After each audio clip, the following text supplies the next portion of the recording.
आइए सुनते हैं कैरोल एस ड्वेक की यह किताब mindset the new psychology of success. अध्याय एक, ग्रोथ माइंडसेट के साथ आप बढ़ सकते हैं और फिक्स्ड माइंडसेट के साथ आप एक सीमा में कैद हो जाते हैं। शायद आप कुछ ऐसे लोगों से मिले हों जो यह मानते हैं कि सफलता हासिल करने वाले लोग अपने हुनर के साथ पैदा हुए थे। वे ये मानते हैं कि अगर उनके पास पैदाइशी हुनर नहीं है तो वे कभी सफलता नहीं पा सकते हैं। ऐसे लोग अक्सर वे होते हैं जो सफल नहीं हो पाते।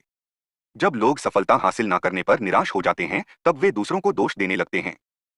अगर उन्हें कोई नहीं मिलता तो वे किस्मत या भगवान को दोष देते हैं। उनके हिसाब से भगवान ने उन्हें कोई हुनर नहीं दिया या दूसरों के मुकाबले कम हुनर दिया। ऐसे लोग फिक्स्ड माइंडसेट के होते हैं। दूसरी तरफ आप ऐसे भी लोगों से मिले होंगे जो यह सोचते हैं कि अगर वे चाहें तो कुछ भी कर सकते हैं। ऐसे लोगों का मानना है कि वे ज्यादा मेहनत करके और अपने काम को ज्यादा वक्त देकर किसी भी मुश्किल पर जीत हासिल कर सकते हैं। ऐसे लोग जिंदगी भर कुछ ना कुछ सीखते रहते हैं और एक बेहतर इंसान में बदलते रहते हैं। इस माइंडसेट को ग्रोथ माइंडसेट कहा जाता है। एक सही माइंडसेट ही हमारे भविष्य का फैसला करता है। अगर हम सोचें कि हम यह काम कर लेंगे तो हम बिल्कुल सही सोच रहे हैं, और अगर हम सोचें कि हम यह काम नहीं कर पाएंगे तो भी हम बिल्कुल सही सोच रहे हैं। हमारा माइंडसेट ही यह फैसला करता है कि क्या हम समय के साथ खुद को बदल सकते हैं और आगे बढ़ सकते हैं या नहीं। अगर आपको अपने हालात बदलने हैं तो आप सबसे पहले अपना माइंडसेट बदलिए। अध्याय दो, फिक्स्ड माइंडसेट के लोग एक फिक्स सोच रखते हैं और उसके ऊपर नहीं उठते। फिक्स्ड माइंडसेट के लोगों का मानना होता है कि टैलेंट किसी इंसान में पैदाइशी ही होता है। उनका मानना है कि अगर वे बचपन से खेल कूद में या लिखने पढ़ने में तेज नहीं हैं, तो उसकी सिर्फ एक ही वजह है कि वे उस काम के लिए नहीं बनाए गए। किसी नई चीज को सीखने के बजाय वे हमेशा अपनी सीमाओं में ही रहने के बारे में सोचते हैं और सिर्फ उसी काम पर ज्यादा ध्यान देते हैं जो वे पहले से कर रहे हैं। फिक्स्ड माइंडसेट के लोगों का मानना होता है कि आदमी अपने आप को बदल नहीं सकता। उनके हिसाब से अगर आप बचपन से ही पढ़ने लिखने में कमजोर हैं तो आप चाहे कितनी भी कोशिश कर लें आप जिंदगी भर ऐसे ही रहेंगे। क्योंकि ये लोग कुछ अलग करने की कोशिश नहीं करते इसलिए ये गलती करने से बहुत डरते हैं। उनके हिसाब से अगर आप अपनी पूरी जिंदगी में एक भी गलती करते हैं तो आप हमेशा के लिए एक बेवकूफ इंसान माने जाएंगे। अगर उनसे कोई गलती हो भी जाए तो वे उसे छुपाने की पूरी कोशिश करते हैं जिससे कोई उनकी बुराई ना कर पाए। वे हमेशा अपने आप में और दूसरों में कमियां ढूंढते रहते हैं और सोचते हैं कि दूसरे भी उनके अंदर कमी ढूंढ रहे होंगे। फिक्स्ड माइंडसेट के लोग हमेशा दूसरों से अपनी परफॉर्मेंस के बारे में पूछते रहते हैं जिससे वे अपने ईगो को शांत करके यह सोच सकें कि लोग उनके बारे में अच्छा सोचते हैं।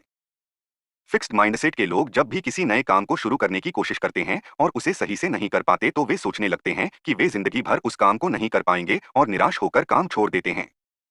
अपने नए काम को मेहनत और समय देने के बजाय वे पहले दिन की प्रैक्टिस में गोल्ड मेडल जीतने के बारे में सोचते हैं, और अगर वे गोल्ड ना जीत पाए तो सोचने लगते हैं कि यह काम उनके लिए नहीं है। अध्याय तीन, ग्रोथ माइंडसेट रखने वाले लोग मेहनत कर किसी भी काम में माहिर बन जाते हैं। कुछ लोग यह सोचते हैं कि अगर वे मेहनत करें, काम में एक बार फेल हो जाने पर फिर से कोशिश करें और बार बार प्रैक्टिस करें तो वे कुछ भी कर सकते हैं। ऐसे लोग सही मायनों में एक स्टूडेंट होते हैं और जिंदगी भर एक स्टूडेंट ही रहते हैं। अगर आप एक महीने के लिए एक टीचर की नौकरी कर लें तो आपको एक क्लास में ही दोनों माइंडसेट के बच्चे मिलेंगे। अगर आप कोई नया सवाल पूछें तो कुछ बच्चे तुरंत उसका जवाब देने की कोशिश करते हैं भले ही वे गलत जवाब दे रहे हों। वे फेल होने से नहीं डरते और हर नए सवाल का जवाब देने की कोशिश करते हैं। दूसरी तरफ आपको कुछ ऐसे भी बच्चे मिलेंगे जो बस तभी हाथ उठाते हैं जब उन्हें सवाल का जवाब पूरी तरह से पता हो। ये बच्चे फिक्स्ड माइंडसेट के होते हैं। ग्रोथ माइंडसेट के बच्चे किसी भी नए सवाल को एक चैलेंज की तरह देखते हैं। वे मानते हैं कि प्रैक्टिस से वे हर काम कर सकते हैं। हमेशा अपने आप को बेहतर बनाने के नए नए रास्ते खोजते रहते हैं और अपने अंदर कमियों को ढूंढते रहते हैं। पुराने तरीकों को छोड़कर नए तरीके खोजते रहते हैं और हर तरह से अपने आप को सुधारने की कोशिश करते हैं। जिन लोगों के पास ग्रोथ माइंडसेट होता है वे हमेशा परेशानियों का स्वागत करते हैं। अपने रिश्ते में वे अपने पार्टनर को सुधारने की कोशिश करते हैं, टीम में खेलते वक्त वे टीम के लिए ही खेलते हैं, अपने कर्मचारियों से समय समय पर राय लेते रहते हैं, और अगर कोई उनकी बुराई करे तो वे बुरा ना मानकर उस बुराई पर विचार करते हैं और उसे सुधारने की कोशिश करते हैं। अध्याय चार, फिक्स्ड माइंडसेट के लोग अपने आप को बेहतर साबित करने की कोशिश करते हैं जबकि ग्रोथ माइंडसेट के लोग अपने आप को बेहतर बनाने की कोशिश करते हैं। आइए हम फिक्स्ड माइंडसेट और ग्रोथ माइंडसेट के एग्जाम्पल पर एक नजर डालें। ली लकोका जब क्रिसलर मोटर्स के सीईओ बने तब वह कंपनी डूबने वाली थी, लेकिन लकोका के आ जाने के बाद वह कंपनी एक बार फिर से पानी के ऊपर आ गई। लकोका को तुरंत फैसले लेने की आदत थी जिससे उसने कंपनी डूबने से बचाया। लेकिन इसके बाद लकोका अपनी जीत के गुणगान गाने लगा। वह अपने आप को महान बड़ा समझने लगा और अपनी इमेज बनाने पर ध्यान देने लगा। वो हमेशा दूसरों से अपने बारे में राय लेता रहता था। लकोका फिक्स्ड माइंडसेट का व्यक्ति था। उसका यह व्यवहार ये दिखाता है कि वह हमेशा अपने आप को बेहतर साबित करने की कोशिश करता है। इसके अलावा जो लोग ग्रोथ माइंडसेट के होते हैं, वे हमेशा बेहतर बनने की कोशिश करते हैं, ना कि अपने आप को बेहतर साबित करने की। इसका एक एग्जाम्पल है लो जंसटर। जब आईबीएम कंपनी बहुत घाटे में जाने लगी, तब उन्होंने उसकी जिम्मेदारी ली। उन्होंने देखा कि यहाँ के कर्मचारी आपस में ही एक दूसरे से सहमत नहीं रहते हैं और अपने आप को सही साबित करने की कोशिश करते हैं। वे सब अपना काम तो कर रहे थे, पर एक साथ काम नहीं कर रहे थे, जिससे कंपनी ठीक से नहीं चल पा रही थी। उन्होंने कंपनी में टीम वर्क को बढ़ावा दिया। वे उन कर्मचारियों को इनाम देने लगे जो दूसरों की मदद करते थे। उन्होंने बातचीत करने के साधन बढ़ा दिए, जिससे कंपनी के हर हिस्से के लोग आपस में बात कर सकें। इसके अलावा वे खुद कर्मचारियों के साथ मिलकर काम करने लगे, जिससे वे उनके करीब आ सकें और उनके विचारों के बारे में जान सकें। जंस्टर के इस काम की वजह से कंपनी को सफलता मिली। उनकी कंपनी के कर्मचारी आपस में मिलजुल कर काम करने लगे, जिससे कंपनी एक बार फिर से ऊंचाइयों को छूने लगी। अध्याय 5। फिक्स्ड माइंडसेट के लोगों का हारना बिल्कुल पसंद नहीं है। फिक्स्ड माइंडसेट के लोग यह सोचते हैं कि उन्हें जो बनना था वे बन चुके हैं और अब इससे बेहतर नहीं बन सकते। इसलिए अगर उनसे कोई गलती होती है, तो वे उसे सुधारने की बजाय उस पर पर्दा डालने की कोशिश करते हैं। वे हमेशा अपनी गलती के लिए दूसरों को दोष देते हैं और कभी खुद को बेहतर बनाने के बारे में नहीं सोचते। वे गलतियों से सीखने की कोशिश नहीं करते हैं। दूसरी तरफ ग्रोथ माइंडसेट वाले लोगों का मानना होता है कि उनकी नाकामयाबी के लिए सिर्फ वे ही जिम्मेदार हैं और अगर उन्हें कामयाब होना है तो उन्हें दूसरों में गलतियां और कमियां निकालना छोड़कर खुद को बेहतर बनाने की कोशिश करनी होगी। वे हर बार अपनी गलतियों से सीखने की कोशिश करते रहते हैं और इस दौड़ में बेहतर बनते रहते हैं। ऐसे लोग अपनी जिंदगी में कामयाबी हासिल करते हैं।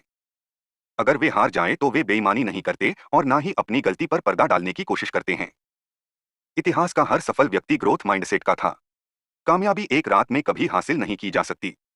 जैसे जैसे आप खुद में बदलाव और सुधार करते रहते हैं, यह धीरे धीरे आपके पास आती रहती है और एक दिन जब आप पूरी तरह से इसके काबिल हो जाते हैं, तब यह आपके साथ हमेशा के लिए रहने लगती है।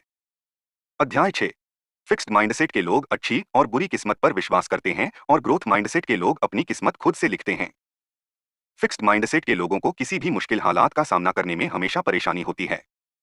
वे उस मुश्किल हालात से निकलने की कोशिश करने के बजाय यह मान लेते हैं कि यही उनकी किस्मत है। जब वे किसी दूसरे को अपने जैसे हालात में फंसे रहने के बाद उससे निकलता हुआ देखते हैं, तो वे सोचते हैं कि उसकी किस्मत में निकलना लिखा था, इसलिए वह निकल रहा है।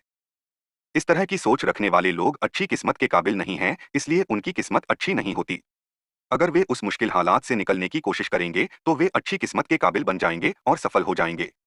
लेकिन अगर वे मुश्किल हालात का सामना ही नहीं करेंगे, तो अच्छी किस्मत खुद उनसे दूर भाग जाएगी। ग्रोथ माइंडसेट के लोग अपनी किस्मत खुद लिखने की जिम्मेदारी उठाते हैं। एग्जाम्पल के लिए आप विल्मा रुडोल्फ को ले लीजिए।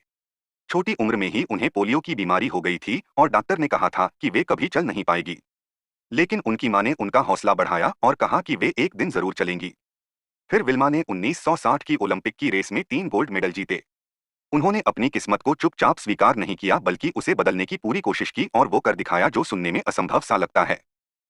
इसके अलावा सुधा चंद्रन एक ऐसी नृत्यांगना थी जिनका एक पैर नहीं था। छोटी उम्र में ही उनका एक पैर कट गया था, लेकिन उन्हें नाचने का इतना शौक था कि कटे हुए पैर ने उनका हौसला नहीं तोड़ा। वे अपने समय की सबसे अच्छी नृत्यांगना थी। किस्मत हमारी लकीरों में है, तो लकीरें हमारे हाथों में हैं। अगर आप उसे बदलना चाहते हैं, तो आपको ग्रोथ माइंडसेट को अपनाना होगा। अध्याय 7। पेरेंट्स और टीचर्स बच्चों के फिक्स्ड या ग्रोथ माइंडसेट के लिए काफी हद तक जिम्मेदार होते हैं। ज्यादातर पेरेंट्स अपने बच्चे को हमेशा जज करते रहते हैं। इसके बजाय कि वे उन्हें सीखने के लिए आगे बढ़ाएं, वे उनसे साफ साफ कह देते हैं कि यह गलत है या फिर तुमने यह ठीक नहीं किया। जब पेरेंट्स अपने बच्चे से इस तरह के शब्द कहते हैं, तब उनका बच्चा हमेशा सही करने की कोशिश करने लगता है। उसे लगने लगता है कि अगर वो कुछ गलत करता है तो इसके लिए उसे मार या डांट खानी होगी। जब बच्चे के मन में ऐसी मानसिकता बनने लगती है, तो वह अपनी गलती को छुपाने या गलती करने से दूर भागता है। वो हमेशा लोगों में अपनी इमेज बनाने लगता है और कोई नया काम सिर्फ इसलिए नहीं करता क्योंकि उसे पता होता है कि इसमें उससे गलती होगी, जिसके लिए उसे डांट खानी होगी। पेरेंट्स के अलावा बच्चे के टीचर भी उसका माइंडसेट बनाने के लिए काफी हद तक जिम्मेदार होते हैं। जब वे अपने बच्चों को सीखने के लिए या कुछ अलग करने के लिए बढ़ावा देते हैं, तब उनके बच्चे ये सोचने लगते हैं कि गलतियों से ही हम कुछ नया सीखते हैं और बार बार कोशिश करके हम उन्हें कम कर सकते हैं। लेकिन जब टीचर अपने बच्चों को बेवकूफ कहने लगें या फिर कमजोर बच्चों की तुलना तेज बच्चों से करने लगें, तो कमजोर बच्चों के अंदर यह मानसिकता बनने लगती है कि जिन लोगों के पास पैदाइशी हुनर है, बस वही सफल हो सकते हैं। वे इस बात को मानने लगते हैं कि वे चाहे कितनी भी कोशिश कर लें, वे कभी बेहतर नहीं बन पाएंगे। इससे उनके अंदर फिक्स्ड माइंडसेट बनने लगता है। अगर आप एक पेरेंट या टीचर हैं, तो यह बातें आपके बच्चे के भविष्य के लिए बहुत जरूरी हैं। अध्याय 8।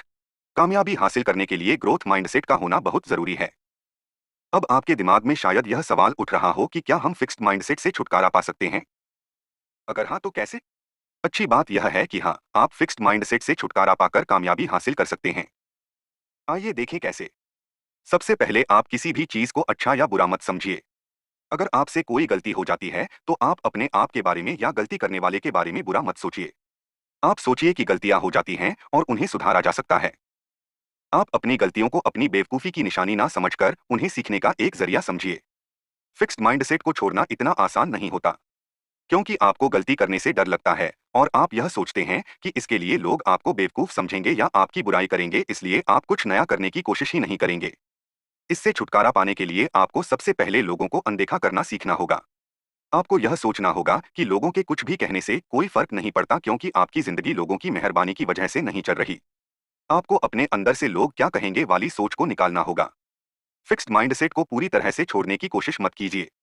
कोई भी पूरी तरह से परफेक्ट नहीं होता। आप बस एक एक करके अपने अंदर की कमी को पहचान कर उससे निपटने की कोशिश कीजिए। ग्रोथ माइंडसेट के साथ आप कोई भी काम कर सकते हैं। यह आपके अंदर छुपी हुई वो ताकत है जिसके बारे में आप नहीं जानते थे। आपको बस इस ताकत को अपने अंदर से बाहर लाना होगा और इस पर काम करना होगा। अध्याय 9 सारांश। कामयाबी हासिल करने के लिए ग्रोथ माइंडसेट का होना बहुत जरूरी है। फिक्स्ड माइंडसेट हमें गलतियां करने से रोकता है, जिससे हम कोई भी नया काम नहीं करते और जहां हैं वहीं पर हमेशा के लिए रह जाते हैं। इस माइंडसेट के साथ हम हमेशा अपने आप को बेहतर साबित करने की कोशिश करते हैं और अपनी कमियों पर ध्यान नहीं दे पाते। कामयाबी हासिल करने के लिए हमें इससे छुटकारा पाना होगा। आप सुन रहे थे mindset the new psychology of success, जिसके लेखक है कैरोल इस बुक।